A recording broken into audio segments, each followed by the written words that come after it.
मुद मंगल में संत समाज, आदरणीय साध्वी समाज, धर्म प्रेमी सज्जनों, श्रद्धा मूर्त देवियों एवं प्रिय बच्चों, 2 दिवसीय कार्यक्रम का प्रथम दिन का ये प्रथम सत्र है।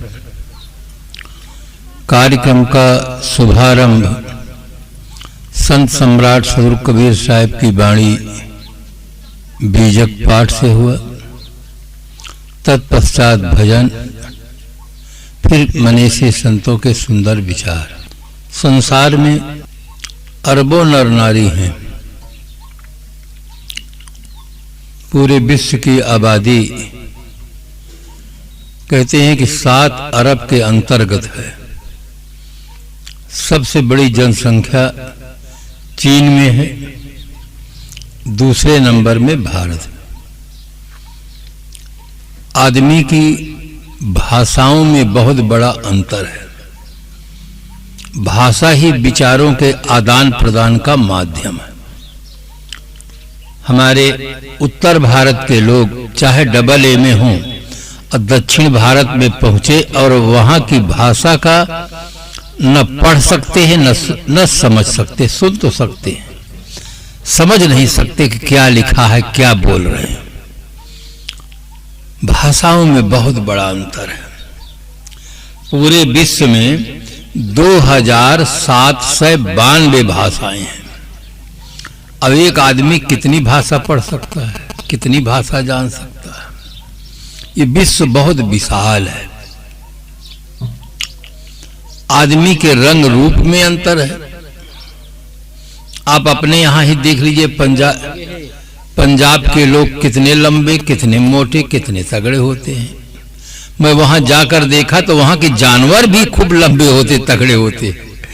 वहां की कुछ ऐसे हवामान है, जलवायु है, जिसके नाते वहां भी लोग बहुत तगड़े मोटे होते हैं। और नेपाल के लोग छोटे होते हैं। अफ्रीका के लोग बहुत काले पाए जाते हैं। हमारे यहाँ भारत में आंध्र प्रदेश में आप जाइए।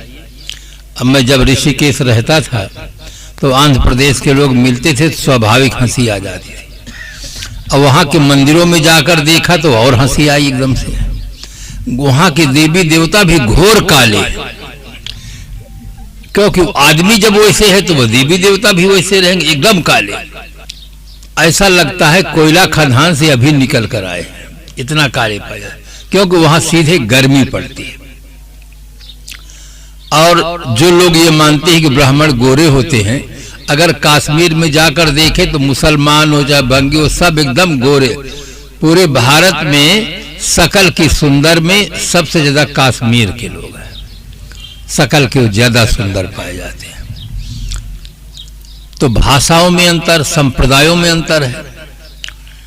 अब हिंदू समाज की परंपरा के लोग मंदिर में जाकर अपना श्रद्धा सुमन समर्पित करते हैं। कुछ लोग मस्जिद में जाकर अपना श्रद्धा सुमन समर्पित करते हैं। कुछ लोग गिरजाघर में जाकर अपना श्रद्धा सुमन समर्पित करते हैं। कुछ लोग गुरुद्वारा में जाते हैं। तो यहाँ भी अंतर है, उपासना के क्षेत्र में भी अंतर है, वेशभूषा में भी अंतर है। आप यहाँ देखते हैं सब श्वेतांबरी दिखते हैं। हरिद्वार ऋषिकेश चले जाइए तो ज्यादातर सब गिरवे वस्त्र में दिखाई देंगे। कहीं लोग पीले वस्त्र में दिखाई देते हैं और कहीं कोई कपड़ा ही नहीं पहनते। उनका भी एक पंथ है, कपड़ा न पहनना, दिगंबरी रहते हैं। तरुण सागर जी को देखिए, टीवी में ज्यादा आते हैं तरुण सागर जी, और भी आते हैं। तो वेशभूषा में भी अंतर है, मान्यताओं में अंतर है। हमारी भारतीय परंपरा में 3 प्रकार की मान्यताएं मुख्य रूप से पाई जाती हैं ईश्वर के संबंध में। अगर हम रामायण को लें तो रामायण हिंदी में होने के नाते हमारे उत्तर भारत में बहुत प्रसिद्ध हुआ। रामायण की रचना हमारे क्षेत्र में हुई, जहां हमारा पहला आश्रम है। वहां से 15 किलोमीटर दूरी राजापुर है, जहां राय ग्रंथ बना है। वहां प्रचार है किंतु जितना प्रचार छत्तीसगढ़ में है इतना कहीं देखने को नहीं मिलता। गुजरात में है दूसरे नंबर में, गुजरात में सौराष्ट्र में देखने को मिलता है। वहां मुरारी बापू कथाकार हैं रामायण के और दूसरे कथाकार हैं, वहां प्रचार देखने को मिलता, पर छत्तीसगढ़ जैसा नहीं दिखाई देता। संगीत में और पुरस्कार देते हैं, यहाँ महिलाएं भी संगीत में भाग लेती हैं रामायण में, तो जो छत्तीसगढ़ में प्रचार है वो अन्यत्र नहीं दिखाई देता। रामायण में भगवान के लिए लिखा गया कि जब जब होए धर्म की हानि, बाढ़ई असुर अधम अभिमानी, तब तब प्रभु धरि विविध शरीरा, हरहि कृपा निसज्जन पीरा। जब जब पृथ्वी पर अधर्म की वृद्धि होती है, तब तब अधर्म को निर्मूल करने के लिए, धर्म की स्थापना करने के लिए मैं अवतार लेता। ये लिया कहाँ गया सर? महाभारत से। आप महाभारत सीरियल जब देखते रहे होंगे तो सबसे पहले आता था यदा यदा ही धर्मस्य ग्लानिर्भवति भारत, अभ्युत्थानम धर्मस्य तदात्मानं सृजाम्यहम्, परित्राणाय साधूनां विनाशाय च दुष्कृतां, धर्म संस्थापनार्थाय संभवामि युगे युगे। वहीं से ये लिए हैं गोस्वामी जी कि जब जब अधर्म की वृद्धि होती है तब तब अधर्म को निर्मूल करने के लिए, धर्म की स्थापना करने के लिए मैं अवतार लेता हूं। इसमें भगवान के दोनों रूप बताए गए, सगुण भी बताया गया और निर्गुण भी बताया गया। किंतु आर्य समाज के संस्थापक महर्षि दयानंद जी, उनका मुख्य ग्रंथ है सत्यार्थ प्रकाश। उसमें उन्होंने ईश्वर का निर्गुण रूप माना है, सगुण रूप नहीं माना है।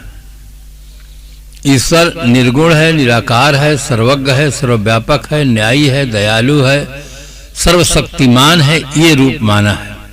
किंतु अवतार लेता है इस बात को स्वीकार नहीं करते।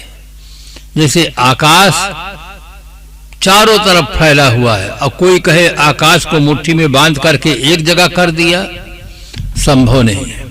इसी प्रकार से परमात्मा सर्वज्ञ है, सर्वव्यापक है, सर्वशक्तिमान है, वो एक मनुष्य शरीर नहीं धारण कर सकता, वो शरीर नहीं धारण कर सकता, वो सर्वत्र। इस प्रकार से आर्य समाज ईश्वर का निर्गुण रूप मानता है, सगुण रूप नहीं मानता।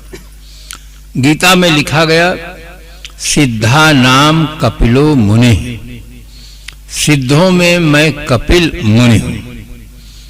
और कपिल मुनि सांख्य दर्शन लिखते हैं। सांख्य दर्शन में उन्होंने कहा ईश्वर सिद्धा, ईश्वर नहीं है। तो हमारी भारतीय परंपरा में तीन प्रकार की विचारधारा है। एक मानते हैं कि ईश्वर सगुण और निर्गुण दोनों है, एक कहते हैं केवल निर्गुण है, एक कहते हैं ईश्वर है ही नहीं।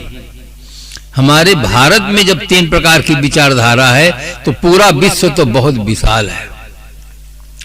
पाश्चात्य मनोवैज्ञानिक टेंसले ने लिखा है कि यह बात उतनी सही नहीं है कि ईश्वर ने मनुष्य को बनाया है जितनी यह बात सही है कि मनुष्य ने ईश्वर को बनाया है। अब सोचिए विचारों में कितना बड़ा अंतर है। और मुझे तो आश्चर्य हुआ, मैं जब पढ़ा उसको, ये गीता के धर्मांक अंक निकला है, प्रश्न नंबर 640 है। उसमें जब पढ़ा तो मुझे बड़ा आश्चर्य हुआ। गीता बिल्कुल सगुण और निर्गुण दोनों ईश्वर को स्वीकार करने वाले गीता प्रेस कैसे छापा इसको कि हाँ कि इस प्रकार से मनुष्य ने ईश्वर को बनाया, क्योंकि वो इतने बड़े व्यक्ति का लेख था कि उसमें गीता प्रेस वाले संशोधन नहीं कर सकते थे और काट भी नहीं सकते थे, छापना पड़ा। तो विश्व विभिन्न विचारों का केंद्र है। हमारी भारतीय परंपरा में ये माना जाता है, रामायण पढ़ने वाले, गाने वाले लोग, पुरस्कार पाने वाले लोग बड़े सुंदर भावों के साथ गाते हैं, कहते हैं, टीका करते हैं कि जब जब पृथ्वी पर अधर्म की वृद्धि होती है तब तक उसको निर्मूल करने के लिए, धर्म की स्थापना के लिए भगवान अवतार लेते हैं। भगवान के कितने अवतार हुए? 24 में 10 मुख्य हैं, 14 गौड़ हैं। और 24 अवतार कहाँ हुए? भारत में हुए। इसका मतलब भारत के अलावा दुनिया के जितने देश हैं वहां कभी अधर्म हुआ नहीं, इसलिए वहां भगवान को अवतार लेने की जरूरत नहीं पड़ी। भारत ही एक ऐसा अधार्मिक देश है जहां भगवान को 24 बार आना पड़ा और अधर्म को निर्मूल करने के लिए, धर्म की स्थापना के लिए आना पड़ा। जहां बीमारी बहुत ज्यादा होती है वहां डॉक्टरों की जरूरत पड़ती है, और जहां बीमारी नहीं वहां डॉक्टर की क्या जरूरत है। जहां अधर्म ही नहीं वहां भगवान की जरूरत, वहां तो धर्म अपने आप है।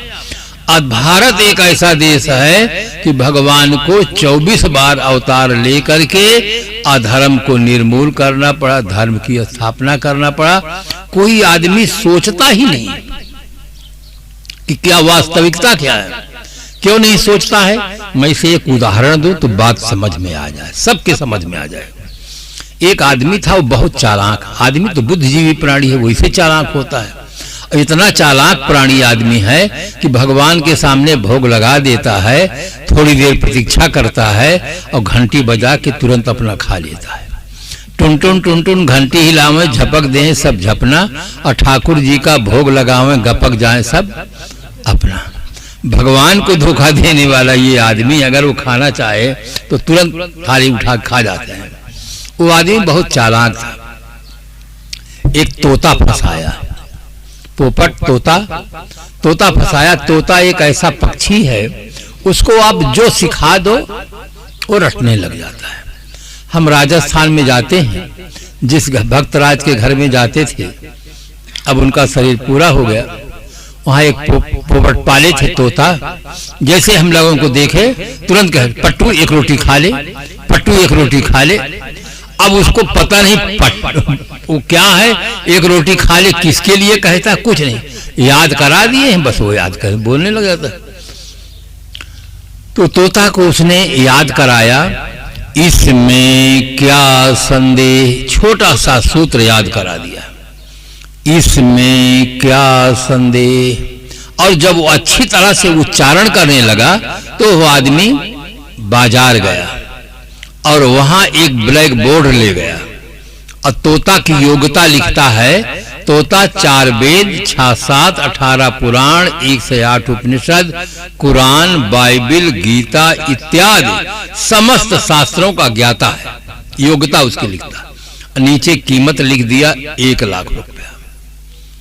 अब जो भी आदमी बाजार में जाता, तोता की योग्यता को पढ़ता, तो उसके मन में एक बार जरूर संकल्प उठता कि इस तोता को हमें लेना चाहिए, क्योंकि तोता समस्त शास्त्रों का ज्ञाता है। नीचे जब कीमत देखते 1 लाख रुपया, तो मन की बात मन ही में पचा डालते। सायंकाल का समय हो रहा था। एक बहुत धर्म प्रधान सेठ जी थे, प्रतिवर्ष सम्मेलन बुलाते थे, लाखों रुपया खर्च करते थे। 3 दिन के बाद कोई चौथा दिन रुकता नहीं था, और कोई इतना बड़ा प्रकांड विद्वान भी नहीं आया था उनके सम्मेलन में कि सारे शास्त्रों का ज्ञाता हो। सेठ जी के मन में बहुत खुशी, तोता की योग्यता को पढ़ करके बहुत खुश हुए। तुरंत मैनेजर को फोन किए कि 1 लाख रुपया लेकर जल्दी आ जाओ, मैं यहाँ पर खड़ा हूँ, जिससे कोई दूसरा व्यक्ति इस तोता का न ले। हम प्रतिवर्ष सम्मेलन बुलाते हैं, लाखों रुपया खर्च करते हैं, 3 दिन के बाद कोई रहता नहीं है। इस तोता को ले लेंगे तो पूरी जिंदगी सुनेंगे, चाहे जिस शास्त्र को सुनेंगे। सेठ जी बहुत खुश हुए। जो व्यापारी था वो बहुत चालाक था। उसने कहा, सेठ जी, बिका हुआ माल वापस नहीं होता है। जितने चालाक व्यापारी होते हैं सब इस ट्रिक का प्रयोग करते हैं कि बिका हुआ माल वापस नहीं होता है। अभी आप कुछ कर सकते हैं। तो सेठ जी ने हल्के से एक प्रश्न किया, क्यों तोताराम, क्या सचमुच तुम्हें 4 वेद कंठाग्र है? उसने कहा, इसमें क्या संदेह। उसकी आवाज को सुनकर सेठ जी गदगद हो गए। कितना साफ उच्चारण करता है और मैनेजर आया, 1 लाख रुपया दे दिए। सेठ जी बहुत प्रसन्न होकर के घर पहुंचे। दूसरे दिन पेपर में, रेडियो में, सब जगह प्रचार कर दिए कि हमारे पास एक विलक्षण तोता है, सारे शास्त्रों का ज्ञाता है, पंडित, मौलवी, काजी, पादरी, महात्मा कोई भी आकर शास्त्रार्थ कर सकता है। सुबह होते एक द्विवेदी जी पहुंच गए। द्विवेदी जी ने पूछा, क्यों तोताराम, क्या सचमुच तुम्हें चारों वेद कंठाग्र है? उसने कहा, इसमें क्या संदेह। उसकी आवाज सुनकर द्विवेदी जी तो एकदम घबरा गए कि मैं तो 2 ही वेद जानता हूं, ये चारों वेद जानता है और अभी मेरी समाज में बड़ी प्रतिष्ठा है, अगर मैं बहस किया हार गया तो मेरी मर्यादा में पानी फिर सकता है। वो चुपचाप लौट गया, प्रशंसा करने लगा, सचमुच सेठ जी का तोता बहुत बड़ा विद्वान है, वो इतना साफ उच्चारण करता है, वो उससे शास्त्रार्थ करना संभव नहीं। दूसरे दिन एक सुबह होते ही मौलवी साहब पहुंच गए। मौलवी ने पूछा, क्यों तोताराम, क्या सचमुच तुम्हें कुरान शरीफ याद है? उसने कहा, इसमें क्या संदेह। उसकी आवाज सुनकर मौलवी भी घबरा गया कि मुझे तो पूरी कुरान भी नहीं याद है, अगर मैं हार गया तो मेरी मस्जिद में जो मर्यादा है वो चली जाएगी। वो भी चुपचाप चला गया, चारों तरफ प्रचार करने लगा, बड़ा विलक्षण तोता है, उसको वेद भी याद है, कुरान भी याद है, उसका उच्चारण इतना साफ है कि हर आदमी समझ सकता है। तीसरे दिन ईसाई जगत के धर्मगुरु पादरी महोदय पहुंच गए। पादरी ने पूछा, क्यों तोताराम, क्या सचमुच तुम्हें बाइबल याद है? उसने कहा, इसमें क्या संदेह। कुछ बातें ऐसी होती हवा में फैलती हैं और ऐसी बातें चारों तरफ चर्चा का विषय हो गया और उसके उच्चारण को सुनकर पादरी एकदम घबरा गया कि मैं तो पूरी बाइबल जानता ही नहीं हूं, अभी तो मेरी बड़ी मर्यादा है, लोग मुझसे बड़े आदर से सम्मान पूर्वक मिलते हैं, अगर मैं इससे हार गया तो फिर मेरी मर्यादा समाप्त हो जाएगी। वो भी चुपचाप चला गया। अब जहां 4 आदमी इकट्ठा होते हैं, सेठ जी के तोते की ही चर्चा सब लोग करते हैं कि बड़ा विलक्षण तोता है, एक तरफ वेद याद है, एक तरफ कुरान याद है, एक तरफ बाइबल याद है। चारों तरफ सेठ जी के अहंकार को बहुत तृप्ति मिली कि 1 लाख रुपया गया तो गया, किंतु जहां देखो हर आदमी के ओंठ पर मेरे तोते की चर्चा हो रही है। सेठ जी का चेहरा गुलाब के फूल की तरह एकदम खिला रहता था, आम से भरा हुआ रहता था। उसी नगर में घूमते विचरते हुए एक पारखी संत पहुंच गए। पारखी संत जो परख करने वाले होते हैं, संत सम्राट सदगुरु कबीर साहब की विचारधारा की बहुत बड़ी विशेषता है। उन्होंने कहा, परख लेहु खरा खोट, हो रमैया राम, हे रमैया राम, तुम सत्य और असत्य की परख करो। पारखी संत थे। श्रद्धालु सज्जनों ने कहा, भगवान यहाँ सेठ जी के पास एक ऐसा विलक्षण तोता है, सारे शास्त्रों का ज्ञाता है, पंडित भी उसे शास्त्रार्थ नहीं कर सके, मौलवी भी नहीं, पादरी भी नहीं, सारे शास्त्रों का ज्ञाता है। महात्मा पारखी थे, उन्होंने कहा, ऐसा संभव नहीं है, एक आदमी सब भाषाओं का ज्ञान नहीं कर सकता, तोता कैसे सब भाषाओं का ज्ञान करेगा? ये बात सही नहीं जचती है। अरे कहा, महाराज चलिए आप परीक्षा कर लीजिए। बड़े बड़े परीक्षा करने वाले गए, चुपचाप हार करके चले गए, कोई कुछ उत्तर नहीं दे सके। महाराज जी ने कहा, मैं जरूर चलूंगा। महाराज जी जाते हैं, सेठ जी संत को आते देख करके उठकर खड़े हो जाते हैं, प्रणाम करते हैं, कहते हैं, भगवान आप कैसे दर्शन दिए, कैसे पधारे? महात्मा ने कहा, मैंने सुना है कि आपके पास एक विलक्षण तोता है, वो सारे शास्त्रों का ज्ञाता है, मुझे हुआ कि मैं भी थोड़ा सा कुछ पूछूं। सेठ जी मुस्कुराए कि बड़े बड़े विद्वान कहलाने वाले इस प्रकार से चले गए, ये घूमने विचरने वाले महात्मा हैं, ये क्या पूछेंगे? कहे चलिए। महात्मा जी गए। महात्मा जी ने पूछा, क्यों तोताराम, क्या सचमुच तुम्हें चारों वेद कंठाग्र है? उसने कहा, इसमें क्या संदेह। महात्मा जी के मन में भी एक अच्छा प्रभाव पड़ा कि उसका उच्चारण बिल्कुल साफ साफ है, हर आदमी समझ सकता है। महात्मा तो पारखी थे, इसलिए उन्होंने दूसरा प्रश्न कर दिया कि ऋग्वेद का पहला मंत्र सुनाओ। जब आपको चारों वेद याद हैं तो ऋग्वेद का पहला मंत्र सुनाओ। उसने कहा, इसमें क्या संदेह। महात्मा ने कहा, संदेह तुम्हें नहीं, संदेह तो हमें है जो हम पूछते हैं। महात्मा ने दूसरा प्रश्न किया, क्यों तोताराम, क्या सचमुच तुम्हें पूरी गीता याद है? उसने कहा, इसमें क्या संदेह। तो दैवी संपदा का लक्षण सुनाइए, अभयम सत्व संशोधन। उसने कहा, इसमें क्या संदेह। महात्मा सोचने लगी, ये तो प्रश्न ही नहीं समझता है। महात्मा ने तीसरा प्रश्न किया, क्यों तोताराम, क्या सचमुच तुम्हें रामचरितमानस याद है? उसने कहा, इसमें क्या संदेह। तो बालकांड का प्रथम दोहा सुनाइए। उसने कहा, इसमें क्या संदेह। 3 बार हमारे यहाँ भारतीय परंपरा में 3 बार कहने का, पूछने का वैसे रिवाज है, इसीलिए शास्त्रों में आया है, ओम शांति शांति शांति। हमारे यहाँ भी 3 बार साहेब बंदगी की जाती है। जीवन में 3 ताप है, दैहिक, दैविक और भौतिक। 3 बार प्रश्न किए। 3 बार के प्रश्न के उत्तर में उन्होंने केवल एक शब्द का प्रयोग किया, इसमें क्या संदेह। देवियां थोड़ा और आगे आ जाए, पीछे वालों को जगह नहीं रह गई है। हाँ, कम से कम जो लोग पीछे आए वो बैठ सके आराम से, जगह है, बस बस।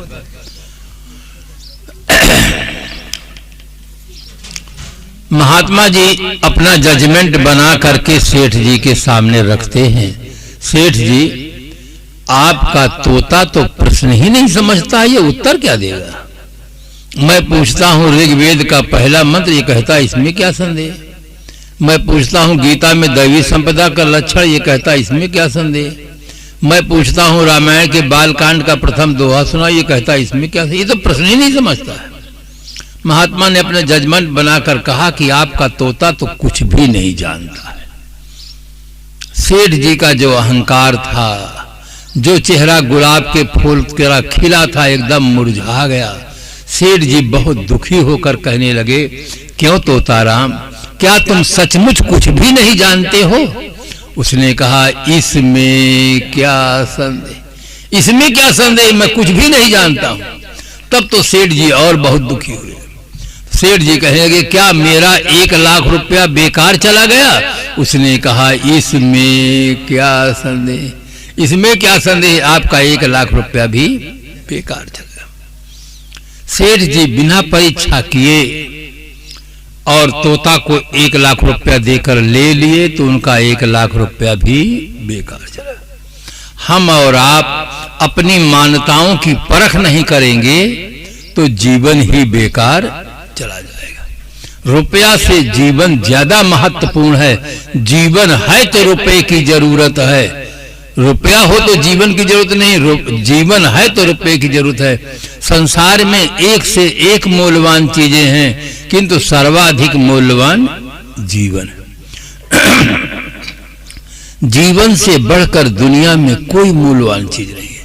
सोना है, हीरा है, अगर आदमी भर न रहे तो हीरा और सोना क्या चीज है?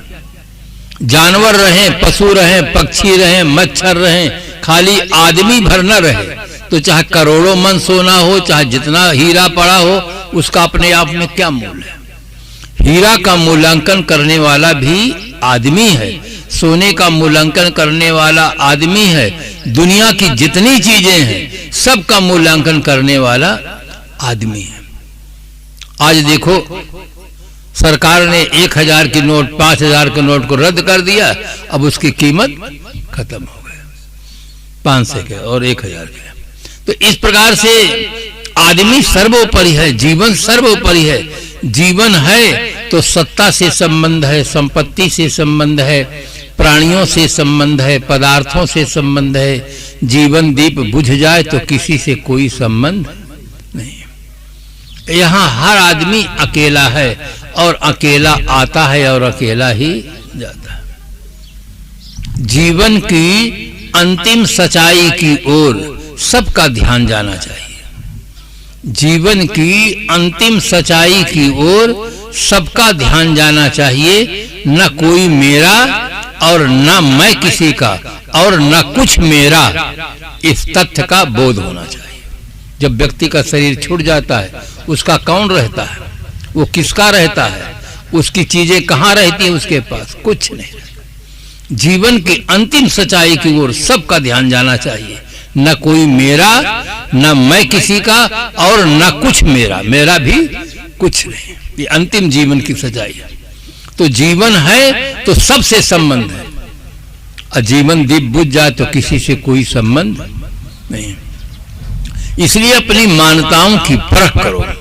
हम जो मान्यताएं हैं, मानते हैं, उसकी हम परख नहीं करते। परख किन चीजों की करते हैं? सुबह हम जाते हैं सब्जी खरीदने, उसकी परख करते हैं ताजा माल है कि बासी है, सड़ तो नहीं गया है। फल खरीदते हैं, उसकी परख करते हैं कि ताजा है कि बासी है, कि सड़ा गला तो नहीं है।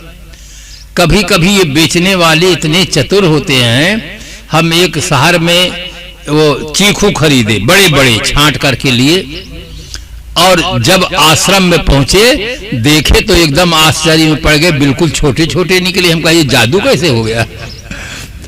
खरीदे बड़े बड़े और रखे बड़े बड़े, ये निकले बिल्कुल छोटे कैसे? तो जब पैसा निकालने लगे तो वो 1 किलो तौल करके रखे रहते हैं, बड़े को अब धर देते, छोटे को उठा करके दे देते हैं। ये आदमी की करामात है। तो इस प्रकार से आदमी अपनी मान्यताओं, चीजों की हम परख करते हैं। फल खरीदते परख करते हैं, कपड़ा खरीदते हैं उसकी परख करते हैं, कहीं कटा तो नहीं, फटा तो नहीं। सोना खरीदते उसकी परख करते हैं कि पीतल तो नहीं। सब चीजों की परख। गर्मी के दिन में मिट्टी का बर्तन खरीदते हैं पानी के लिए, तो उसकी भी परख करते हैं। जो पका हुआ होता है उसकी आवाज दूसरी होती है, कच्चा होता है उसकी आवाज दूसरी होती है, अगर फूटा हुआ हो तो उसकी आवाज दूसरी होती है। उसकी भी परख करते हैं। 5-10 रुपए की चीज है, उसकी भी परख करते हैं, किंतु अपनी मान्यताओं की परख नहीं करते कि हमारी मान्यताएं सही हैं या गलत हैं। उसकी परख नहीं करते, विश्वास करके मान लेते हैं, पूरा जीवन बेकार है। और परख किसकी नहीं करते? ग्रंथ में लिखी हुई वाणी की परख नहीं करते। ग्रंथ में जो लिखा है हम सोचते हैं कि सब सही है, परख नहीं करते हैं। श्रीमद् भागवत महापुराण में लिखा है कि राजा सगर के 60,000 बच्चे पैदा हुए और उनके घी के में घड़ा में डाल दिए, खा के इतने तगड़े हो गए 7 समुद्र खोद दिए। अगर बच्चा जन्मे घी के घड़ा में डाल दो, जिंदा रहेगा मर जाएगा, घी पचेगा ही नहीं उसको। और 60,000 बच्चे एक माता से हो सकता कि नहीं हो सकता है? कोई आदमी सोचता ही नहीं। सब कहते सत्यवचन महाराज वो जमाना रहा होगा, हो गया होगा। आदमी ग्रंथ में लिखी हुई बात की कोई परख नहीं करता है कि सही लिखी है। हमारे यहाँ देखो छत्तीसगढ़ में जगह जगह पर रामायण की चर्चा होती, कोई आदमी परख नहीं करता ये बात सही है कि गलत है। जब जब हो धर्म की हानि बाढ़ ऐसे। इसका मतलब भारत ही एक ऐसा देश है जो सबसे बड़ा अधार्मिक है विश्व में। भगवान को 24 बार अवतार लेकर के यहाँ अधर्म को निर्मूल करना पड़ा, धर्म की स्थापना करना पड़ा। नारियों के लिए लिख दिया, पति वंचक परपत रत करई, रौरव नरक कलप सत परई, पति प्रतिकूल जन्म जहाँ जाई, विधवा हो पाए तरुणाई। जो स्त्री पूर्व जन्म में परपति से प्रेम करती है, इस जन्म में भरी जवानी में वो विधवा हो जाती है। हम परख नहीं करते, केवल मान लेते हैं। अगर परख करें, हमारी पढ़ी लिखी बहनें सत्संग में आए, ग्रंथों को पढ़ें, कथाकार पंडितों से महात्माओं से पूछे कि महाराज संसार में केवल नारी विधवा होती कि पुरुष भी विधवा होता है? पुरुष भी तो होता है, उसकी पत्नी मर जाती है। नारी के जो आपने लिख दिया कि जो पूर्व जन्म में परपति से प्रेम करती है, इस जवानी में, इस जन्म में भरी जवानी में विधवा हो जाती है। पुरुष कौन सा पुण्य किया रहता कि इस जन्म में उसकी पत्नी मर जाती है? अगर कोई पंडित, कोई कथाकार ये कहे कि जो पुरुष पूर्व जन्म में परपत्नी से प्रेम करता है, इस जन्म में उसकी पत्नी जब मर जाती है, तो पुरुष समाज पंडित जी की लंबी खबर लेवे कि तुम हमारे पूर्व जन्म की बात कैसे जान गए? अपने पूर्व जन्म की बात नहीं जानते, हमारे पूर्व जन्म की बात बताते, हमको पापी बताते हो। पंडित महाराज का कुशल न होने दें फिर जो पंडित। और नारियों के लिए ये श्रद्धा की मूर्ति है, कुछ बोलती नहीं, कुछ कहेंगे नहीं। सत्यवचन महाराज जो कुछ होगा सुन लेंगी, चले आएंगे। इनको कहो गणेश के पूजो तो गणेश के पूजेंगे, कहे पानी पूजो तो पानी का, माटी का हो तो माटी का, गोबर का हो तो गोबर का। इतना समाज अंधा बना दिया कि गौरी गोबर के बना करके पूजा लेते, गोबर के, और जब तक उसमें पैसा धराएंगे, सुपारी धराएंगे, तब तक गौरी जी हैं, और पैसा सुपारी पाए तो कहे तालाब में जाके डाल दो।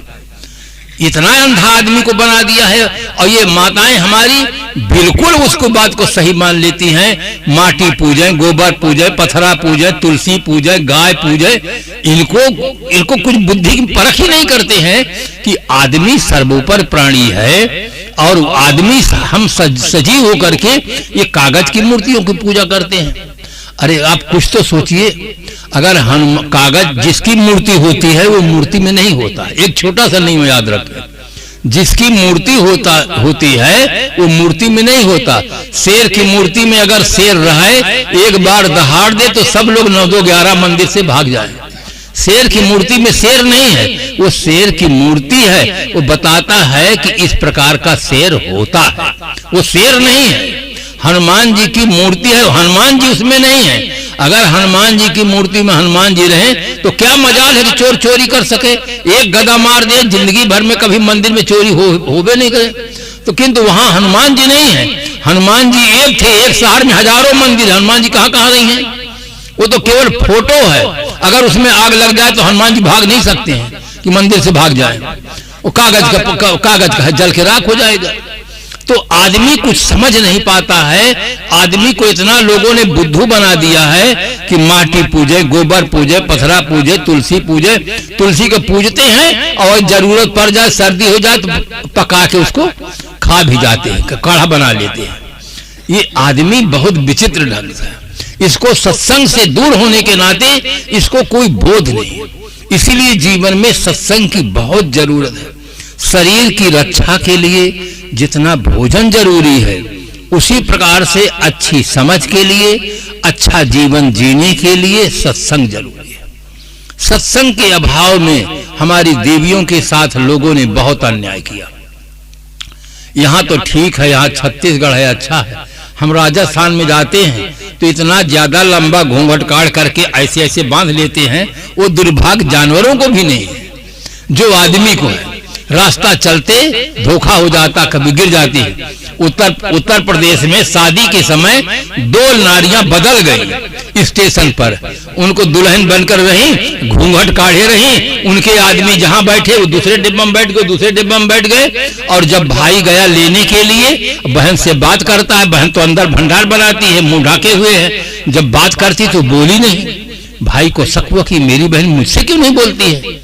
अपना परिचय दिया तो भी नहीं कुछ बोली। तब उसको संदेह हुआ कि ये तो मेरी बहन नहीं है। तब पता लगा स्टेशन में कि उस दिन गाड़ी में कहां कहां की शादी हुई, तो उसकी बहन दूसरी जगह चली गई, तो दूसरे को वहां चले आई। इतना नारी जगत के साथ बहुत बड़ा लोगों ने अन्याय किया।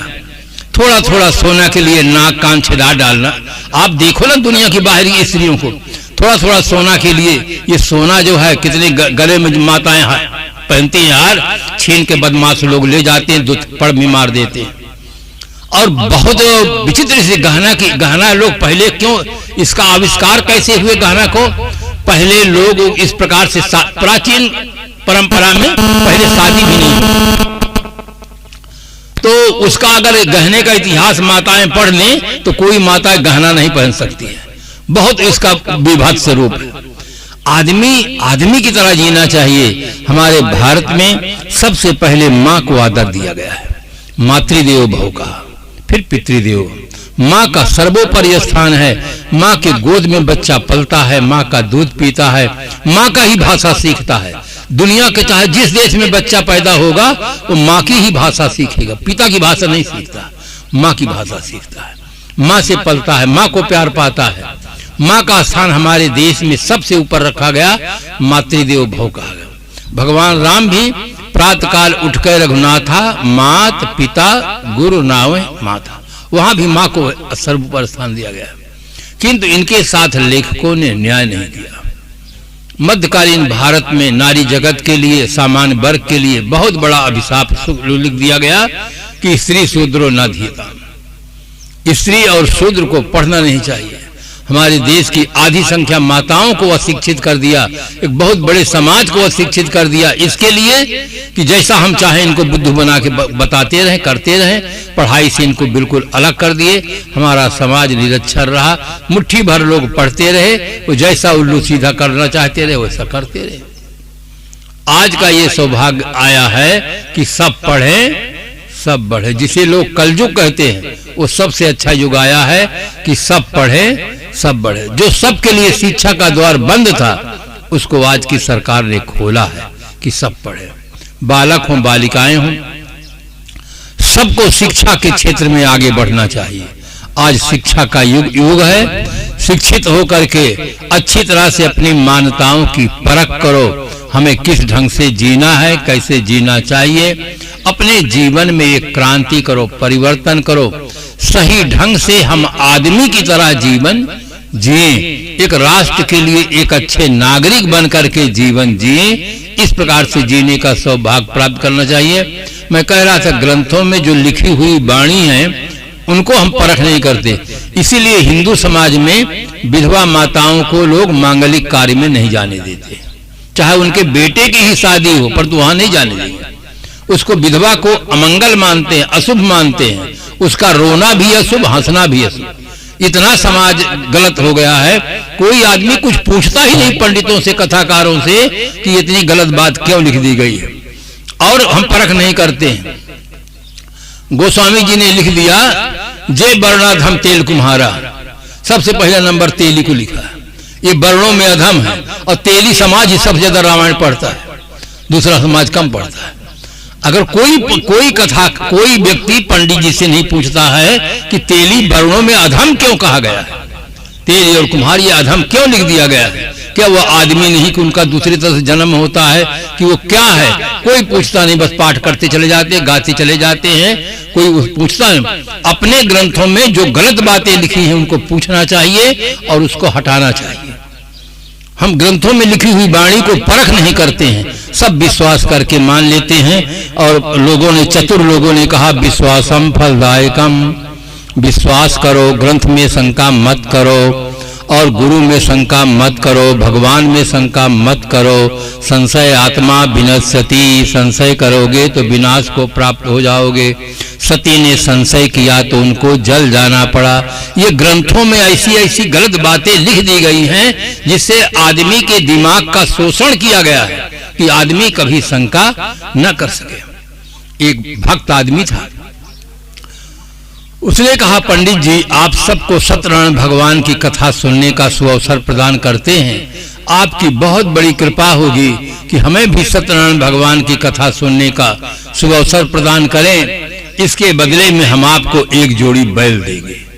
पंडित जी तो बहुत खुश हुए कि सत्यनारायण भगवान की कथा सुनाते हैं, कोई 1 से 1 देता है, कोई 5 से 1 देता है, कोई 1001 देता है। आज तक इतना उदार भक्त नहीं मिला कि एक जोड़ी बैल दे दे 20,000 का। पंडित जी ने कहा देखो पूर्णमासी आने वाली है, पूर्णमासी का दिन अच्छा होता है, हम पूर्णमासी के दिन आपको सत्यनारायण भगवान की कथा सुना देंगे। आप घर में सफाई रखें, अपने मित्रों को, सगा संबंधियों को आमंत्रित करें कथा सुनने के लिए, प्रसाद की सुंदर व्यवस्था रखें, हम पूर्णमासी के दिन आएंगे और आपको सत्यनारायण भगवान की कथा सुना देंगे। वो आदमी बहुत खुश हुआ। प्रतीक्षा में कितना आनंद होता है। जब से यहाँ कार्यक्रम का साहब समय दिए श्री चिमन साहब, तब से आप सोचते रहे होंगे कि हाँ ये तारीख कब आवे, 26 कब आवे, 26 कब आवे, कब हमारे घर में संत आए, गुरजन आए, देवियां आए। प्रतीक्षा में बड़ा आनंद होता है। वो पूर्णमासी का दिन आया, मन में श्रद्धा है, भाव है, मकान की खूब सफाई हुई, प्रसाद की सुंदर व्यवस्था हुई, सगे संबंधियों को आमंत्रित किया गया कथा सुनने के लिए। पंडित जी आए, उनका भव्य स्वागत हुआ। बहुत सुंदर वातावरण में सत्यनारायण भगवान की कथा पूरी हुई। पंडित जी ने कहा कि अब एक जोड़ी बैल लाओ, हम संकल्प बोल दें। पंडित जी को तो हक संकल्प बोले, जल्दी से हमें एक जोड़ी बैल मिल जाए। पंडित जी आप सत्यनारायण भगवान की कथा में आप देखते हो ठाकुर जी रखते हैं। पंडित जी ने पहले कह दिया देखो ये 3 लोक के मालिक हैं, भगवान ठाकुर जी 3 लोक के मालिक हैं, इनमें श्रद्धा और विश्वास रखोगे तुम्हारे सारे मनोरथ पूरे हो जाएंगे। जिस मनोरथ को लेकर के तुम्हें सत्यनारायण भगवान की कथा सुनते हो वो सारे मनोरथ पूरे हो जाए। सत्यनारायण भगवान की कथा की महिमा में लिखा गया है, इह लोके सुखम भुक्त्वा चान्ते सत्य परमयो, इह लोक में सुख भोग कर परलोक में मोक्ष गति को प्राप्त हो जाओगे। बोलो वृंदावन बिहारी लाल की। सत्यनारायण भगवान की कथा सुनने मात्र से इह लोक में सुख भोगोगे, परलोक में मोक्ष गति को प्राप्त हो जाओगे। तब लोगों के अंदर इतना उत्साह हो गया कि हर महीना सत्यनारायण भगवान की कथा सुनो। इह लोक में सुख भोगेंगे, परलोक में मोक्ष गति को प्राप्त हो जाएंगे। न साधना की जरूरत, न तपस्या की जरूरत, न माता पिता की सेवा की जरूरत, न कुछ खान पान में सुधारने की जरूरत। केवल भगवान की कथा भर सुन लो, इसके सब हमारे पाप दूर हो जाएंगे। इह लोक में सुख भोगेंगे, परलोक में मोक्ष गति को प्राप्त हो जाएंगे। ये महिमा में बताया गया। और फिर जब संकल्प करने की बात आई तो वो आदमी उठा और अपने घर में बहुत सुंदर एक जोड़ी लकड़ी का बैल बना के रखा, ठाकुर जी के पास लाकर रख दिया। कहा, पंडित जी, अगर हम श्रद्धा और विश्वास रखेंगे ठाकुर जी में तो सारे मनोरथ हमारे पूरे होंगे।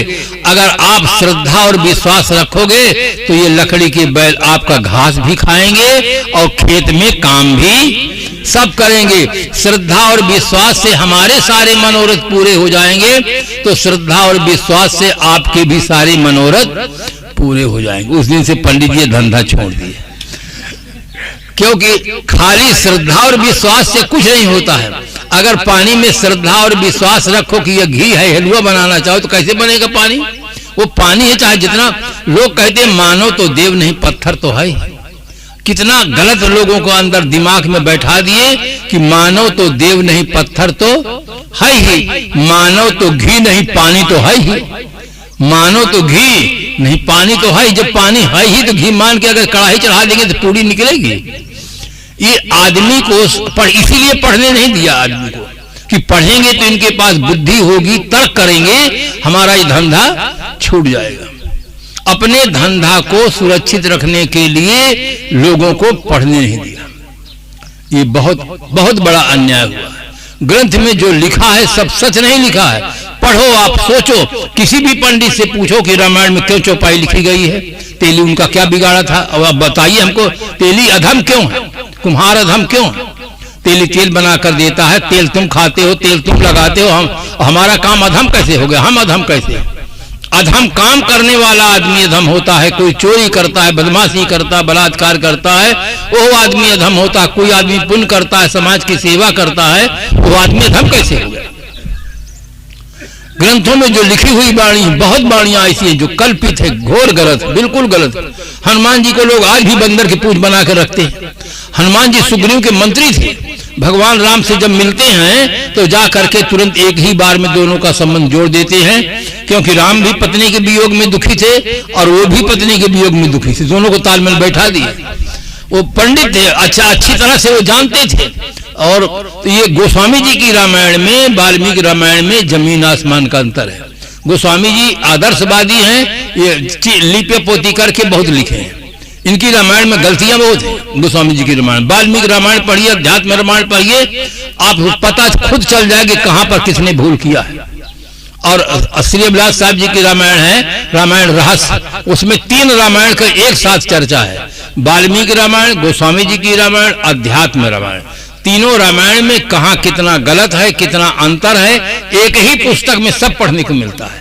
हर पढ़ने वाला आदमी की एक नई आंख खुलती है कि किस प्रकार से कहां पर क्या गलत लिखा गया से। हम ग्रंथ पढ़ते ही नहीं, केवल दिन में धन कमाते हैं, रात में सो जाते हैं खा पी करके। ग्रंथों का अध्ययन करो। हमारे साथ लेखकों ने न्याय नहीं किया है। आप बुद्धिजीवी मनुष्य हैं, आप कुछ पढ़िए तो देखिए तो हमारे साथ कितना कितना अन्याय कर दिया गया है। गोबर की गौरी पूजा ले, एक कलसा रख करके 5 उसमें रख देते हैं, कहते कि ये सब उसमें 5 क्या रखते हैं, तो उसमें भी सुपारी पान पैसा सब रखा करके सब ले लेते, फिर कहते फेंक दो। ये सब बहुत बड़ा अन्याय हुआ। उसको अच्छी तरह से परखो, विचारो। ग्रंथों में अच्छी बातें भी बहुत हैं। रामायण में नीति की बात और किसके साथ कैसे व्यवहार करना, ये उसमें बहुत अच्छी अच्छी बातें हैं। किंतु उसमें कुछ ऐसी भी बातें हैं जो बिल्कुल अवैज्ञानिक है, सफेद झूठ है। उसकी परख करना चाहिए, उसको छांट के अलग करना चाहिए। जैसे आप मार्केट में जाते हैं तो मार्केट में आप जाते हैं, जो आपको लेना जरूरी है वही लेते हैं, लेकर कपड़ा जरूरी है, सब्जी जरूरी है, फल जरूरी है, वो लेकर चले जाते हैं। मार्केट में तो मछली भी बिकती है, अंडा भी बिकता है, मुर्गी भी बिकती है, उससे हमें कोई जरूरत नहीं है। इसी प्रकार से सब ग्रंथों का आदर करो, सब ग्रंथों को पढ़ो, किंतु जो अच्छी बातें हैं उसको ले लो, जो खराब बातें हैं वहां उसको छोड़ दो। सदगुरु कबीर साहब ने कहा, साधु ऐसा चाहिए जैसा सूप सुभाए, सार सार को गह रहा थोथा दे उड़ाए। सारग्राही बनो, हर ग्रंथों में अच्छाइयां हैं, उन अच्छाइयों को ले लो, जो खराब हैं उनको छोड़ दो। हर आदमी को विवेकी होना चाहिए, सारग्राही होना चाहिए।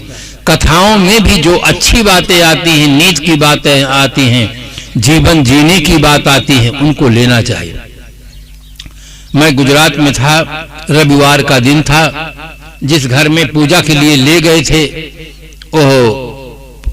उसके पिता माता पूजा के लिए बैठे, हम पूजा कर रहे थे। जो लड़का था पढ़ने वाला मेरे पास कुर्सी के पास बगल में खड़ा हुआ था। मैंने उससे पूछा, तुम पढ़ते हो? हाँ पढ़ता हूँ। मैंने कहा, जब स्कूल में जाते हो तो गुरुजी को नमस्ते करते हो कि नहीं? कहे करता हूँ। मैंने कहा क्या करते हो? कहा गुड मॉर्निंग करता हूँ। मैंने कहा ठीक है, जब घर से विद्यालय की ओर जाते हो तो माता पिता को नमस्कार करते हो कि नहीं? कहे नहीं करता हूँ। मैंने कहा क्यों? कहा शर्म लगती है। सही सही बताया बच्चा, शर्म लगती है। मैंने कहा अच्छा ये बताओ, माता पिता तुम्हें भोजन, कपड़ा, फीस, पुस्तक न दे, तुम पढ़ने जाओगे कि नहीं? कहे नहीं जाऊंगा। तो मैंने कहा तुम्हारे पढ़ने में मुख्य हाथ माता और पिता का है, जो भोजन, कपड़ा, पुस्तक, फीस देते हैं। जब घर से चलो तो पहले माता पिता को नमस्कार करो, जब विद्यालय में जाओ तो गुरुजी को नमस्कार करो, विद्यालय में रहो तो गुरुजी के अनुशासन में रहो, और घर में रहो तो माता पिता के अनुशासन में रहो। जन्मदाता, अन्नदाता माता और पिता हैं, ये सही रूप में देवी और देवता है। मंदिर में पत्थर की मूर्ति के सामने तुम्हें माता च पिता कह के तुम प्रणाम करते हो, और सही रूप में जिस माँ ने जन्म दिया, दूध पिलाया, चलना सिखाया, भाषा सिखाया, प्यार दिया, उस माँ को प्रणाम करने में तुम्हें शर्म लगती है? शर्म आना चाहिए। चोरी करने में, गलत काम करने में शर्म आनी चाहिए, माता पिता को प्रणाम करने में शर्म नहीं आनी चाहिए। खूब कस के समझाया तो कहे अच्छा आज से करूंगा। बच्चों के अंदर अच्छे संस्कार नहीं मिलते। बच्चों का दोष कम है, हम लोगों का दोष है। हम बच्चों को अच्छे संगत में नहीं ले जाते, अच्छी पुस्तकें नहीं देते, अच्छे व्यक्तियों का संग बच्चे नहीं पाते। कैसे उनके अंदर अच्छे संस्कार मिले कि माता पिता का कितना बड़ा उपकार है। हमारे जीवन में जो कुछ विकास है, अगर माता पिता न सेवा करे तो बच्चे का जीवन ही नहीं उठ सकता है। न अपने हाथ से खा सकता है, न अपने पैर से खड़ा हो सकता है, न बोल सकता है। कितना प्यार पाकर माता और पिता का बच्चा बड़ा होता है। जीवन भर बच्चा अगर माता पिता की सेवा करे तो पूरी नहीं हो सकता है, और उनके नमस्कार करने में शर्म लगती है। तो इस प्रकार से बच्चों को अच्छे संस्कार मिलना चाहिए, अच्छी संगत मिलना चाहिए। अभी हम लोग जहां से आए हैं इलाई कला से, एक छोटी सी बच्ची रही होगी, इससे भी बहुत छोटी है। सब लोग, घर के लोग आरती करते रहे, वो देखती रही आरती, उसको कोई दिया नहीं। जब लोग धर दिए तो आरती को उठा के अपने आप ऐसे ऐसे करने लगी, और कुछ देर तक करती रह गई। वो उसके अंदर कितना भाव है कि ये सब करते हैं तो मैं भी आरती करूंगा, और जय बोले तो बहुत फुल पावर से बोले। तो इस प्रकार से माता पिता जो करते हैं उसका प्रभाव बच्चों पर पड़ता है। आज सुबह हम देखे, संत महात्मा तो अलग अलग कमरे में थे, बाहर चले गए थे। घर के कुल बच्चे, माता, सब लोग आकर के वंदना किए। सब बच्चों को वंदना याद है, गुरुदीन दयाला धीरज आला। तो इस प्रकार से ये माता पिता के बच्चों को संस्कार देते हैं। ये बच्चे कोरे कागज की तरह होते हैं, जैसे कोरे कागज में कुछ भी कुरान पुराण लिखो, इसी प्रकार से नन्हे मुन्ने बच्चों को अच्छे संस्कार दो, होनहार बनाओ। ये अच्छे निकलेंगे तो माता पिता का भी नाम उजागर करेंगे, और जहां रहेंगे वहां स्वयं सुखी रहेंगे, और जहां जाएंगे उस परिवार को भी सुखी बनाएंगे। तो इस प्रकार से सत्संग से दोनों हाथ मन मोदक मोरे, दोनों हाथ में लड्डू रहता है। आप सत्संग में बड़े श्रद्धा भाव के साथ आए, समय से आए, जिससे आपको पूरा का पूरा लाभ सत्संग से मिले। 2 दिन के लिए समय दिया गया है, आप अच्छी तरह से काम को आगे पीछे करें। रोटी बनाना है, बर्तन मांजना है, कुछ काम करना है, सत्संग के बाद जाके करो। पर सत्संग में जिस समय हो उस समय आप बैठो, सुनो। ये सुनने से जानकारी होगी कि हमें कैसे जीना चाहिए, कैसे रहना चाहिए, क्या करना चाहिए। बहुत सुंदर चांस मिला है, भक्तों ने कितनी सुंदर व्यवस्था दिया है, बैठने की व्यवस्था, खाने की व्यवस्था, सब व्यवस्था है। अच्छी तरह से काम करके सुनो, समझो, अपने जीवन को सुंदर बनाओ। इन्हीं शुभकामनाओं के साथ हम अपनी वाणी को विराम देते हैं।